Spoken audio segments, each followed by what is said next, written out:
bëri xam pax. nga internet yi fii la commencé wax naa la ko ci régime.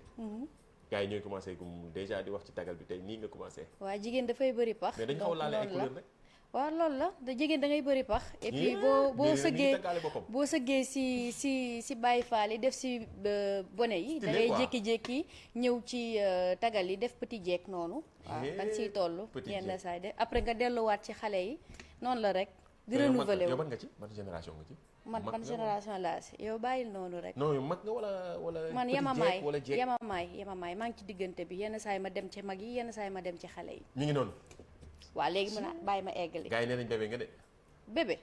waaw bébé laa aussi c'est vrai que sama kër bébé lañ may woowee. ñu ngi noonu aussi donc maa ngi leen di nuyu téléspectateur ñi nga xamante ne ñooy safo di seetaan suñu émission bi di li xew ci biir internet. ñu leen di naan dal leen ak jàmm ci li nga xamante ne mooy seen journal des réseaux sociaux. non li ma lay jàppee moo tax nga xaw a kii nii mais coow jugul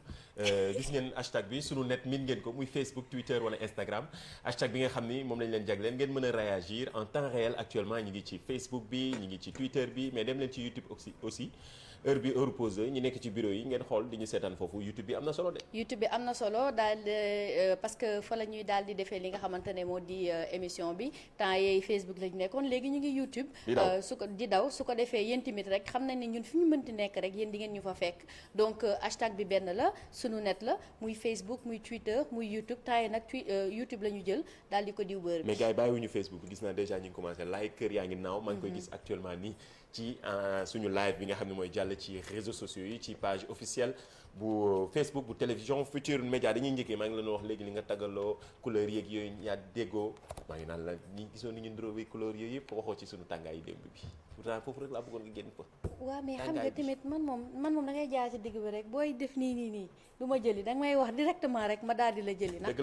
tàngaay gi sax day tax sa réflexion sax du daal di sore noonu parce que da ngay tàng donc ñu ngi koy wax démb. y a une forte canicule boo xamante ne dafa daal di jékki-jékki envahir li nga xamante ne moo di Dakar wala sax Sénégal. démb de ci réseaux sociaux yi moom ñëpp di ku ne di commenter tàngoor démb ku ne kay naan xanaa dafa am lu xewe booy fenn. am na sànq ki ma ne est-ce que du astafurlah loolu du ma ko wax sax ci télé bi ndax am na li mu wax lay rëy mais en tout cas dañuy tooñ quoi dañuy tooñ rek nee na est-ce que du safara moo am fuite loolu de la Big Taf wax Big Taf non ko wax donc dañuy tooñ rek gars yi dañuy tooñ xam nga réseaux sociaux yi dañuy jékki-jékki rek inspiré surtout bu dara xewee nii dañ ciy jékki-jékki tooñ détourné tuuti mais jubluwuñu ci pour lu non jubluwuñu ci pour lu ñaaw na mais en tout cas daal la canicule est très forte ba pare comme par exemple tey on est à 35 degrés avec un ressenti de 39 c'est-à-dire donc température bi non seulement dafa élevé mais ressenti bi encore mu gën a yokkati mu daal di jur li nga xamante ne nii mooy yu bëre ay invasion d'insectes lu ci nekk mi ngi ci dugg Saint-Louis la commencé wàcc Thiès léegi ñu ngi ci Dakar si mais insectes yi dem yow yëg nga ko gis nga sa liir yi sa liir am na yeneen sax yu sew bari na ci ay club yi nii ku nekk démb di photo na partagé di wane ni internet daal léegi li ku nekk li ngay dund wala li ñuy yëg rek la ñëpp di partagé ndoo ci internet bi démb gis nañ ni gannaaw tàngoor bi ci guddi gi ay insectes la woon maanaam ay gunóor yu ndaw yooyu daal nga gis ni doo xam fan la ñu jógee ku nekk inspiré def ay statut WhatsApp Facebook ku nekk di ci wax li nga xam ne moom nga yëg nekk na lu yéeme nekk na lu yéeme comme ni ñu koy faral di waxee rek mooy li nga xamante ne mooy détournement d'information wala ku ci nekk sa information ni nga koy traité ba daal di ko teg ci sa réseau social donc moom la amee nii am na ñoo xamante ne ñu ngi laajte ndax ministre des insectes du wax ci gunóor yi xam nga rek ñun suñu internet yi ñoom dañoo saf dañoo xorom dañoo inspiré am na sax ñu naan est-ce que président Macky Sall tamit du wax ci invasion yi insectes yi en tout cas tout le monde se pose la question fan la insectes yi jógee ak aussi la cause bien sûr de la canicule tàngaay bi ni mu jógee mais bu leen fàtte ne que octobre c'est le mois c'est considéré comme étant le mois le plus chaud de l'année non dëgg la octobre moom vraiment kenn du ne tàngul fi mu ne nii moom moo tax ñu leen di conseillé ngeen naan ndox mu bari ci période yi nag surtout waxtu wi dañuy toog benn place di moytu tàngaay bi naa ba tey suba ñu ngi ko doon wax baaxul ci mag ñi mais ñenn ñi nga xam ne ay tension yooyu da leen di faral di sonal ñu koy contrôler bu baax di lekk ay fruits moytu ndawal li ndaxte baaxul ci tàngaay bi surtout ndawal bu xonq bi baaxul ci tàngaay bi di ko wax mag ñi ndaxte heure bi mag ñi ñu ngi seetaan maire yi ñu ngi seetaan paa yaa ngi ñuy seetaan ñu leen di wax conseil ñuy toog tey naan ndox mu bari nag voilà ndaxte tàng na tàngaay boo xamante ni doy na waar internet yi tamit desuñu ginnaaw ñoom ñëpp ñi ngi commenté ci tàngaay bi nga xam ne jot nañ ko diggante démb ak tey ñu daal di wax rek suñu yaay yeeg suñu papa yi ñuy seetaan nañu am toujours seen butéelu ndox moo xam bu sedd la wala bu tàng la à côté parce que surtout ñoom ak xale yi dañ koy daal di soxla naam sax xëy na adulte yi mën nañu ko supporter mais mag yi ak xale yi lañ si gën a xalaat balaa ñuy def li nga xamante ne moo di déshydratation maanaam sa yaram manqué ndox parce que da ngay toog sax di ñàkk donc ñu def très très très attention ci loolu lekk fruits yi comme ay xaal période xaal la donc xaal bëri na ndox am na yeneen fruits yoo xamante ne tamit mën ngeen ko lekk poire aussi c'est pas mal bëri na ndox aussi donc ñu def attention te ñu bàyyi xel ci mag yi ndax même néegi dañuy tàng. sànq da nga doon wax insectes yi am na benn vidéo bu ñuy partagé ak mooy di waa ji di wax kafaar ak yooyu waaw di xaw a xam na gaaruwaale waaw xew ci réseaux sociaux yi Apulaay tegal ko gars yi ñu wane ni ku ne inspiration fu ne lay jógee gars yi nga koy créé te vidéo bi gis nañu mi ngi def tour ci toile bi.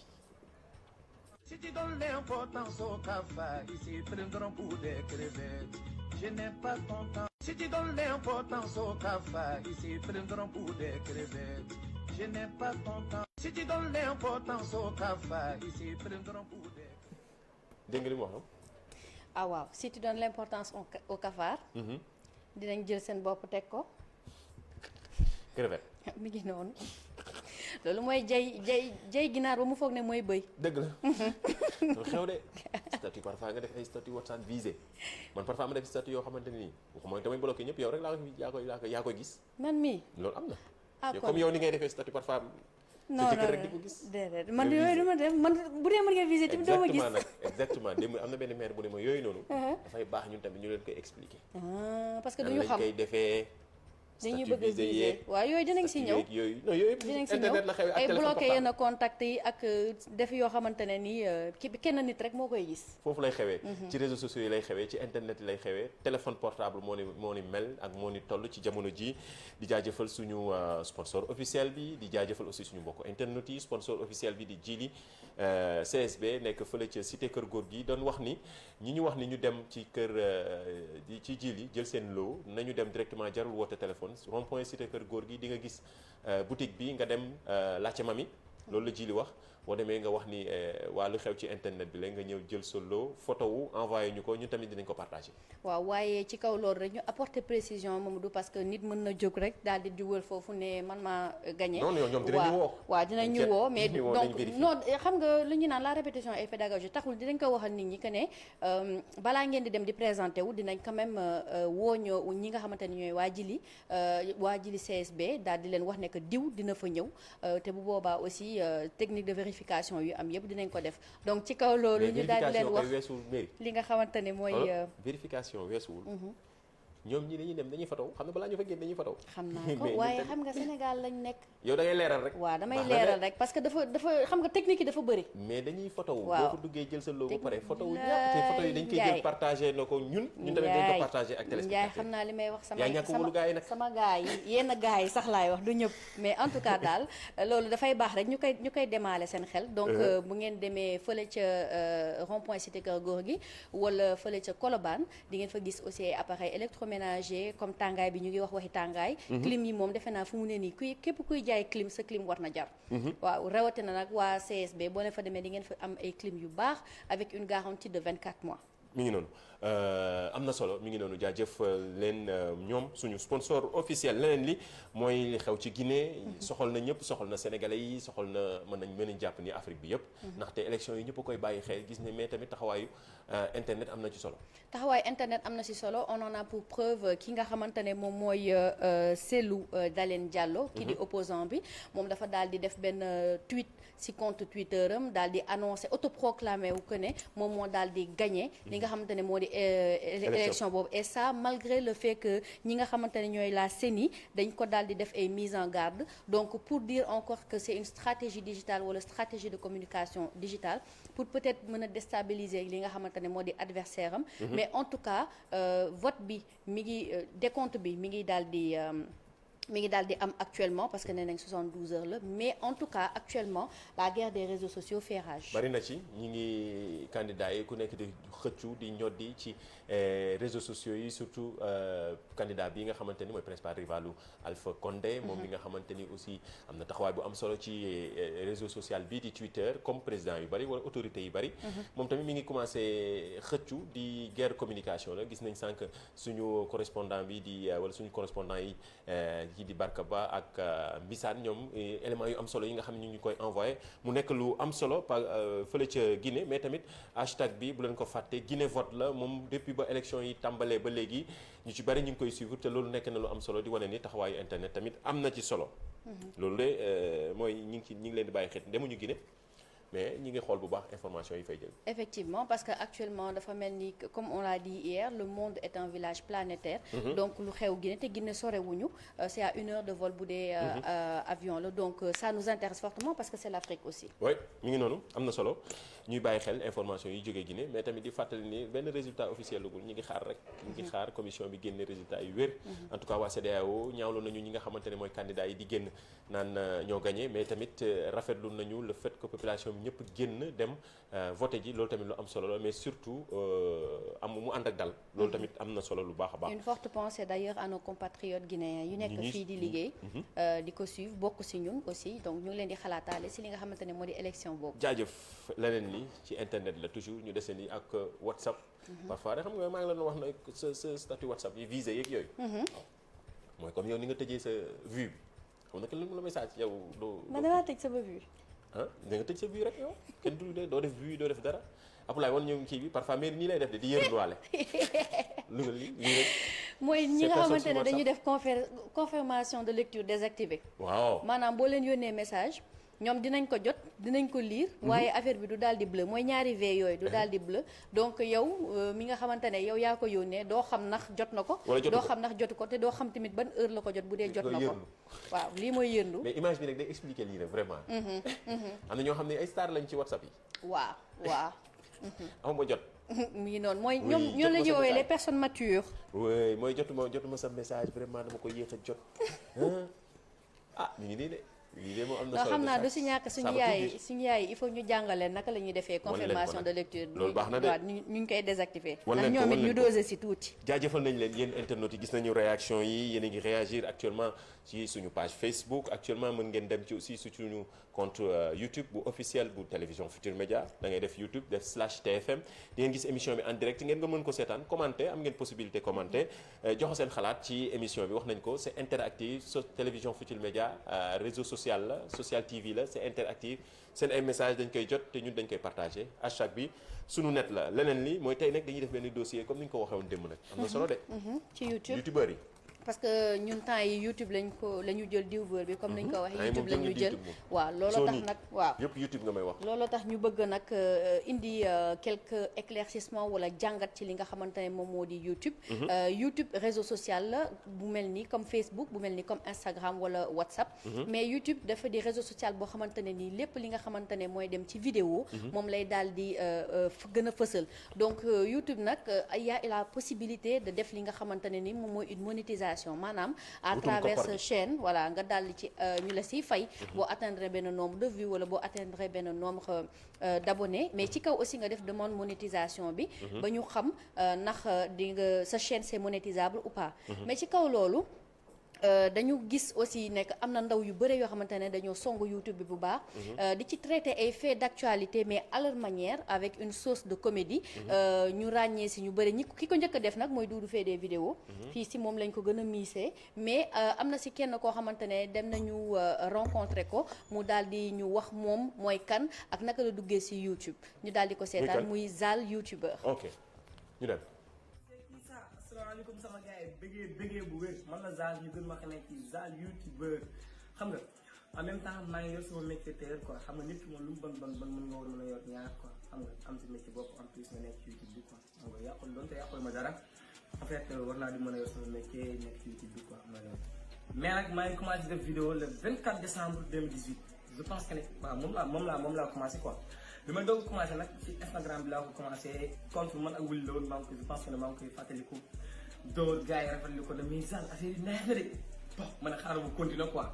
waaw continuer di bégal gars yi ba tey ji donc monétiser daal li ma wax rek man bi ma ci dugg loolu taxoon ma dugg ci xaalis quoi parce que kafooree sérieusement moo taxoon ma dugg ci xaw ma woon ne sax YouTube dafa am genre yooyu quoi day ci dara yaa ma gën a xam naka laay inspiré wu ci vidéo yi sama inspiration ci vidéo yi franchement yombul nag yombul parce que vidéo yi dafa lay recherche il faut nga def YouTube dem Insta Facebook xam nga parce que man du ma njëkk a gis tak actualité rek li may njëkk a def rek mooy damay daw YouTube recherche daw Facebook wàcc Twitter dem Insta yooyu yëpp rek laay dajale quoi bu ma paree xool parce que à chaque fois actualité bi am ak man samay vidéo dama bëgg ñu méngoo moo tax vidéo yi rek lu mu gàtt dafay diire jour la mu quoi parce que daf inspiration puis def ay recherche quoi bu baax ci vidéo yi en plus toog teg classé vidéo yi quoi am sa vidéo bi nga bëgg tournage ñëw après montage bonjour. mi ngi noonu Zal youtubeur lañ ko gën a ràññee ci YouTube bi wax na ko mais joxe na lu am solo ndaw ñu bari léegi dañuy songu YouTube bi di ci gagner seen vie mais surtout di indi touche bu bees créativité bi loolu am na solo di encourager bu baax ñi ngi ci. pas du recherche buzz rek mais joxe information autrement. waaw c'est l'information autrement parce que comme ni ñu koy tàmm di waxee fii on est submergé parfois par l'information. di si am stress et tout donc moom ci li nga xamante ne mooy fait d'actualité moom ak ay moroomam parce que du moom rek moo koy def. moom ak ay moroomam li nga xamante ne mooy fait d'actualité la ñuy daal di jël daal di ko mixer def ko à leur sauce ba mu rendre ko ba mu drôle reetaandu nit ñi donc il donne l'information tout en faisant rire ñoom loolu la ñuy def en tout cas ci li nga xamante ne moom mooy YouTube bi am na nag ñeneen am na ñoo xamante ne am na yeneen type de contenu yoo xamante ne ñoom la ñuy joxe mais actuellement lii lañ ci gën a ràññee comme ni ñu ko waxee Doudou fait des vidéos qui fait partie un des précurseurs du moom rek mais kii tamit nu mu tuddee di Jaw Ketchup aussi ñoom ñëpp on les considère comme des youtubeurs noonu la leen tuddee les youtubeurs mais ci kaw loolu particularité kii peut-être mooy que ne moom dafa am métier à part loolu mais ñu leen di yëgal ne que ne à travers YouTube mën ngeen ci monétiser seen chaîne mën ngeen ci fayeeku li nga xamante ne mooy xaalis comme TikTok bi léegi aussi c'est pareil parce que foofu tamit ay ndaw ñu ngi fay def di fa bay seen war liggéey la entre guillemets boo xamante ne nii ñu ngi am li nga xamante ne moom la ñuy considérer comme salaire. TikTok boobu sax dinañ ci ñëw TikTok boobu tamit dinañ ci ñëwaat ndaxte bari na ay Sénégalais yu ci góorgóorlu bu baax mais toujours ci ñun ci côté positif bi la ñuy wax ñi nga xamante ni ñu ngi ci YouTube bi di wax lu am solo wala ñu jàpp ni am na njëriñ ñu bari di leen suivre ci li ñuy wax wala ni ñuy joxe xibaar autrement ñu nekk ay ndaw ñi nga xamante ni waroon nañu defi leneen te actuellement ñi ngi am possibilité di def di créer seen bopp emploi loolu baax na ndaxte ndaw ñu bari dañuy toog naan amuñu liggéey ak yooyu ñi ngi jëfandikoo internet mais di ci gagner seen vie loolu am na solo di leen encourager ñëpp ñi nga xamante ne ñi ngi ci mais nag ci beneen côté bi am na ci ñoo xamante ni moom recherche buzz la rek di parfois dañuy daal di def buzz rek waaw fu ñu génn rek utum buzz la recherche du buzz nag loolu moom ak internet moo ànd nag parfois da nga naan bon comprendre mag ñi loolu la ñuy wax naan yéen seen jamono dafa yéeme waaw buzz rek du yéeme lañ lu nekk amul si njariñ mais temps yi kan moo yor buzz bi temps yi nag moom mais boo waxee ci buzz bi gis nga Apulaay wan ma photo ñaar ñi image yi ma la envoyé nii voilà ñaar ñi yemuñu Sénégal la yoo xam nga ñaar ñi ñoom ñoo gis seen buzz ñaar ñi moom fu mu ne nii moom ñoom ñoo lëmbi internet bi mais lii nag war nañ ci ñëw ba xam na seen couple bi buzz la couple la de couple bi ba xam naa dëgg la wala du dëgg ñëpp loolu ñuy laajte koo leen gis rek dañ ne moom Eudex ak grand-pa mi grand-père waaw nee na de moom de grand-père nee na moom Eudex c'est sa femme c'est sa fiancée kee tamit nangul ko léegi nag comme xëy na boo xëy na ils sont vraiment amoureux ñu vidéo bi tey entraînement lañ demoon ñii ñoo def lëmbe àddina nag ñii entraînement grand weñ yi demul de weñ yi jógul de moom mooy jóg di wàcc Apulaay kii de weñ yi jógul moom mooy jóg di wàcc mi ngi noonu couple bi mooy couple bi gën a def buzz actuellement l'amour ne fait fi de la différence ah oui accordons le bénéfice du doute mais grand-père man dama ko fan ma ngay marche oui lii dafa am solo man li ma jaax mooy poids yi jógul moom mooy jóg di wàcc pexe amul de comme moom moo nag Eudex ba ne sa fiancée souhaitons-leur le maximum de bonheur kon moom la tam ñu interview ko ci télévision ivoirienne yi wala ci yeneen télé parce que en yi plus il faut dire que c'est la rencontre de deux pays parce que Eudex ivoirienne la te grand-père guinéen la voilà moom dafa mel ne dafa mujj sax dem Côte d'Ivoire wala yaay gis naa mu voté waaw posté na def ni voté na voté na ci élection la de personnalité la dëkkam de bu mag a mag moom sax li mooy def moom grand-père koo xamante ni ku ñu ràññee la fële ca Guinée entre Guinée ak Côte d'Ivoire Eudex comme ni ko kii waxee Méribé ña nga ca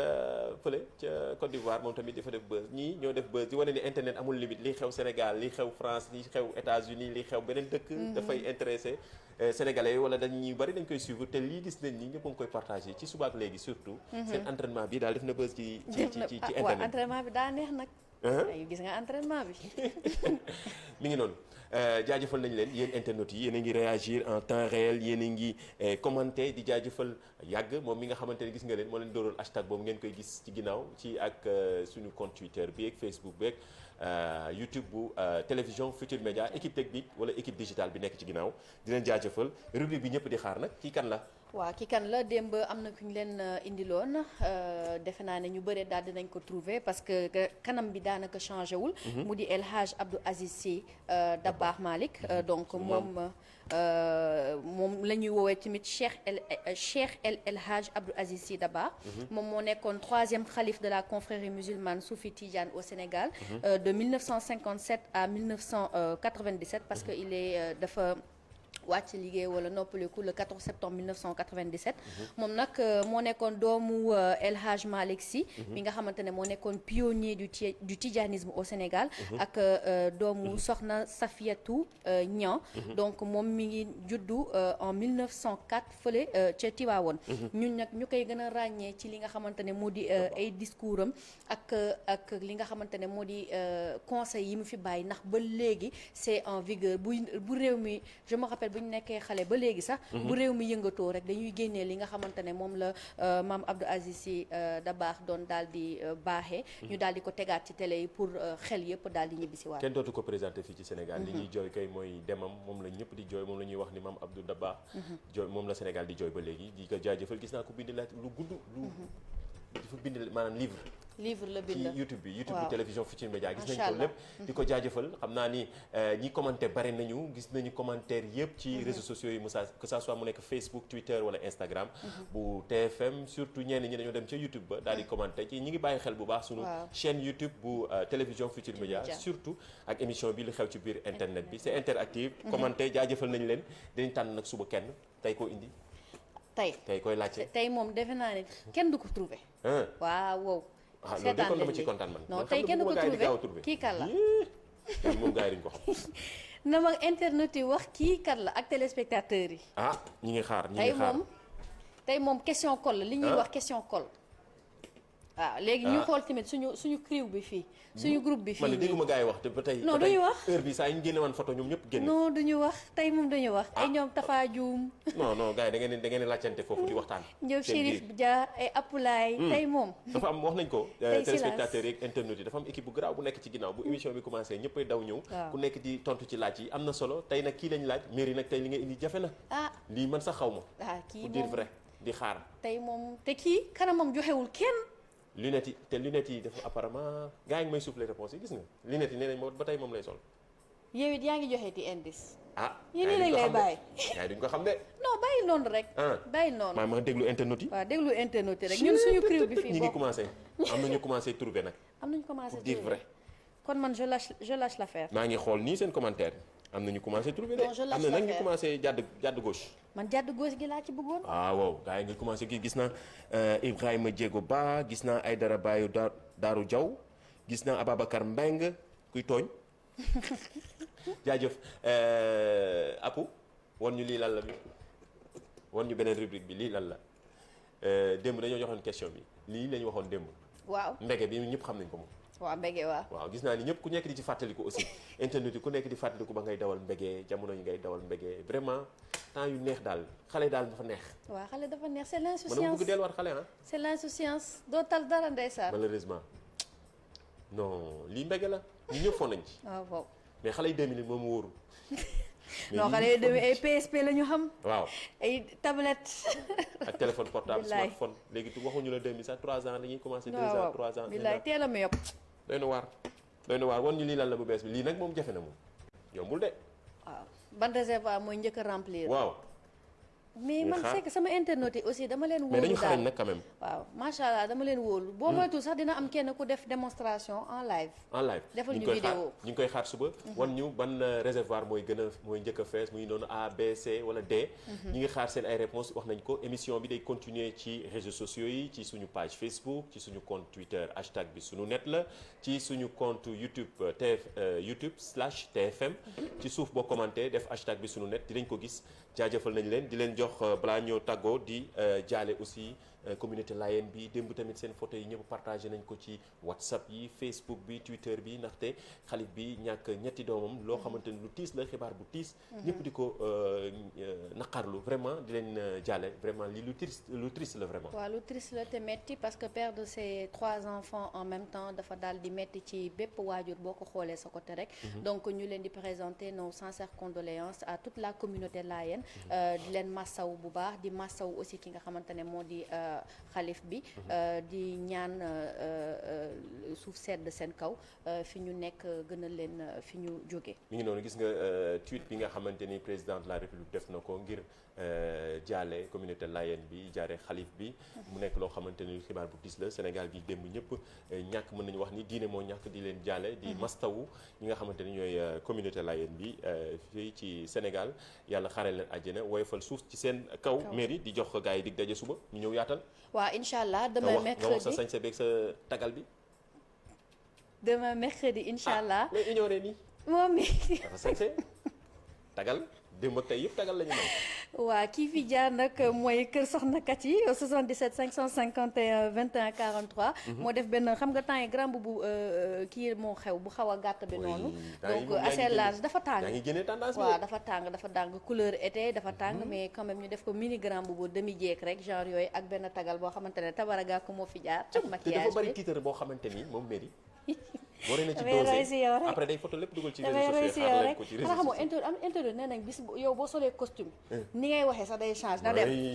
bay mi lastique ko noonu waaw gis nga donc ñu leen di jox dig daje ñu ngi leen di jox dig daje demain incha allah même heure toujours sur la TFM mi nga xamante ne moom mooy la télé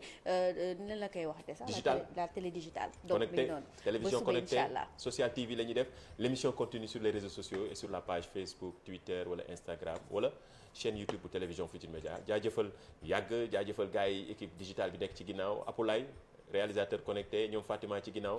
jaajëfal nañ leen et tons am son jaajëf di bégal di leen jox dig daje ba suba ci beneen numéro li xew ci biir internet bi.